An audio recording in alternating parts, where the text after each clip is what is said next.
¿Es bíblica la enseñanza de la transubstanciación?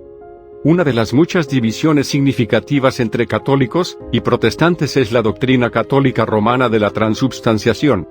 Según la Iglesia Católica Romana, el pan y el vino de la Cena del Señor se transforman literalmente en la carne y la sangre reales del cuerpo humano de Jesús. Aunque todavía aparecen como pan y vino para todos nuestros sentidos, los católicos romanos afirman que estos elementos de la cena en realidad ya no son pan y vino, sino solo la carne y la sangre humanas literales de Jesús. En apoyo de esto, algunos apologistas católicos inteligentes señalan paralelos entre Levítico 7:20 y 1 de Corintios 11:27. Veamos el argumento de Levítico 7:20 que hacen los católicos romanos. El texto de 1 de Corintios 11:27 al 29, por sí solo, no respalda las afirmaciones católicas romanas. Por lo tanto, algunos apologistas católicos romanos intentan un ángulo diferente del argumento. En lugar de confiar solo en las palabras de 1 de Corintios, intentan conectar el lenguaje de Pablo con un texto específico de Levítico, y establecer la transubstanciación a través de este paralelo. Los versos dicen: pero la persona que comiere la carne del sacrificio de las ofrendas de paz que pertenecen al Señor, en su inmundicia, esa persona será cortada de entre su pueblo. Levítico 7:20. Por tanto, cualquiera que comiere el pan o bebiere la copa del Señor indignamente, será culpable del cuerpo y de la sangre del Señor. 1 de Corintios 11:27. El argumento es que Pablo está tomando prestado directamente de Levítico y aplicándolo a la cena de comunión. Así, dado que Levítico está hablando de la carne real del sacrificio, Pablo debe considerar el pan y el vino de la cena del Señor como la carne y la sangre literales del sacrificio, es decir, del cuerpo humano de Jesús. Hay una serie de problemas con esta línea de razonamiento. Analicemos la evidencia del paralelo. Es importante decir por adelantado que el apologista católico romano no está siendo del todo irreal al ver algún tipo de paralelo entre estos dos versículos. Si bien el lenguaje no se superpone, y uno obviamente no cita directamente al otro, los temas son ciertamente lo suficientemente similares como para merecer consideración. Esto se refuerza aún más por el hecho de que, así como Levítico 7:20 dice que los que comen la ofrenda de paz en su inmundicia serán cortados de entre su pueblo, Pablo continúa diciendo de aquellos que comen la cena en forma indigna: muchos entre vosotros están débiles y enfermos, y algunos duermen. 1 de Corintios 11:30. Ambos son eufemismos para la muerte. Así, de nuevo, mientras las palabras no son los mismos entre los dos pasajes, ciertamente hay temas superpuestos. El católico romano tampoco es la primera persona en ver un paralelo aquí. Ya en el siglo III, Cipriano conectó estos pasajes en múltiples ocasiones. Al menos algunos cristianos a lo largo de la historia de la Iglesia entendieron que Levítico 7:20 se aplica hoy como una advertencia en contra de tomar la cena del Señor incorrectamente y, por lo tanto, al menos de esa manera específica, en paralelo con la advertencia de Pablo en 1 de Corintios 11:27. Finalmente, se podría señalar que Levítico 7:12 al 15 habla de que este sacrificio se ofrece como acción de gracias. Los primeros cristianos frecuentemente llamaban a la cena del Señor una acción de gracias. De hecho, la palabra griega para acción de gracias, eucharistia, es de donde los católicos romanos obtienen el término Eucaristía. Ahora bien, la Septuaginta, es decir la antigua traducción griega del Antiguo Testamento utilizada por los escritores del Nuevo Testamento y los primeros cristianos, no usó la palabra Eucharistia para describir este sacrificio, por lo que no hay que insistir demasiado en este punto, pero sí proporciona potencialmente otra coincidencia de temas entre los dos pasajes, o al menos nos ayuda a ver por qué algunos de los primeros cristianos pensaban que había tal coincidencia. Así que, aunque el caso no es tan sólido, no sería totalmente irrazonable que un cristiano encontrara un principio relacionado de advertencia en estos dos textos. Pero, ¿es esto suficiente para afirmar que Pablo tenía en mente específicamente este paralelismo, si pretendía que el lector importara el contexto sacrificial del Levítico a sus palabras en 1 de Corintios 11?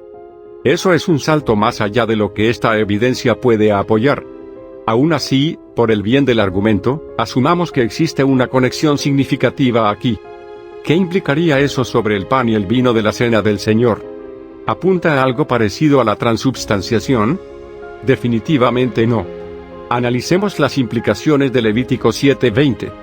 Para que el católico romano pruebe su caso, la supuesta conexión entre estos dos versículos debe requerir, o al menos implicar fuertemente, que el pan y el vino de la comunión han dejado completamente de ser pan y vino y son ahora enteramente, y solo la carne y la sangre literales del cuerpo humano de Jesús. El problema es que ni 1 Corintios 11, ni Levítico 7 permiten esta conclusión. Literalmente, en el versículo anterior al que hemos estado discutiendo, Pablo escribe: porque todas las veces que comáis este pan y bebáis esta copa, la muerte del Señor anunciáis hasta que Él venga. 1 Corintios 11:26. Por lo tanto, Pablo deja explícitamente claro que lo que estás comiendo en la cena del Señor sigue siendo pan cuando lo comes. Lo que realmente comes, según Pablo, es pan. No ha dejado de ser pan para convertirse en algo completamente distinto. Aún más importante, Levítico 7 no solo pronuncia la pena de muerte sobre alguien que come la carne de la ofrenda de paz de manera inmunda. Continúa unos pocos versículos más adelante, en el mismo contexto, para pronunciar la muerte sobre cualquiera que consuma la sangre de la ofrenda, independientemente de su limpieza. Cualquier persona que comiere sangre, esa persona será cortada de su pueblo. Levítico 7:27. Por lo tanto, si Pablo quiere que tengamos en mente Levítico 7, ciertamente no estaría afirmando que estamos comiendo o bebiendo sangre literal. De hecho, aunque este versículo está escrito en el contexto de la ofrenda de paz, la redacción nos recuerda que el consumo de cualquier sangre está estrictamente prohibido por Dios, algo que los cristianos de la época de Cipriano, y anteriores, no dudaron en señalar. Orígenes, en su homilía sobre Levítico, homilía 5, sección 11.2, comentando este mismo pasaje, explica: el legislador prohíbe comer o usar las partes grasas de estos animales que se ofrecen en sacrificios, y de varios otros, pero prohíbe comer la sangre de toda carne. Así que, si se supone que debemos leer las palabras de Pablo sobre la cena del Señor en conexión directa con las instrucciones relacionadas con las ofrendas de paz en Levítico 7, en realidad nos deja con bases aún más sólidas para rechazar la transubstanciación.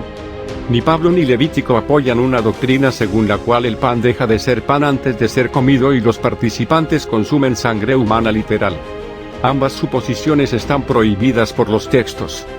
Conclusión.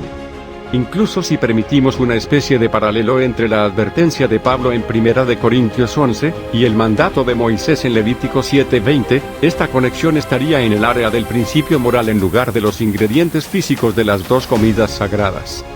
Ninguno de los textos permite los detalles requeridos por la transubstanciación, como que el pan cambie completamente su sustancia o que la bebida se convierta literalmente en sangre. De hecho, al traer la prohibición levítica directamente al contexto de las palabras de Pablo, la doctrina católica romana se vuelve aún más problemática en lugar de menos. Por lo tanto, este argumento no brinda ningún apoyo al dogma católico romano. En todo caso, nos da otra razón más para rechazarlo. Si quieres que expongamos algún tema en específico sobre apologética, ya sea sobre diversas religiones, problemas seculares como el ateísmo, el aborto, homosexualidad, justicia social, etc., por favor escríbenos en los comentarios, y trataremos de responder en un próximo video. Gracias por visitar nuestro canal Apologética y más, donde a las preguntas importantes daremos respuesta a la luz de la Biblia. Si este contenido es de bendición a tu vida, apóyame compartiéndolo con otros para que más personas también sean edificadas. Dale me gusta y suscríbete a mi canal para que no te pierdas ninguno de nuestros videos. Dios te bendiga, hasta la próxima.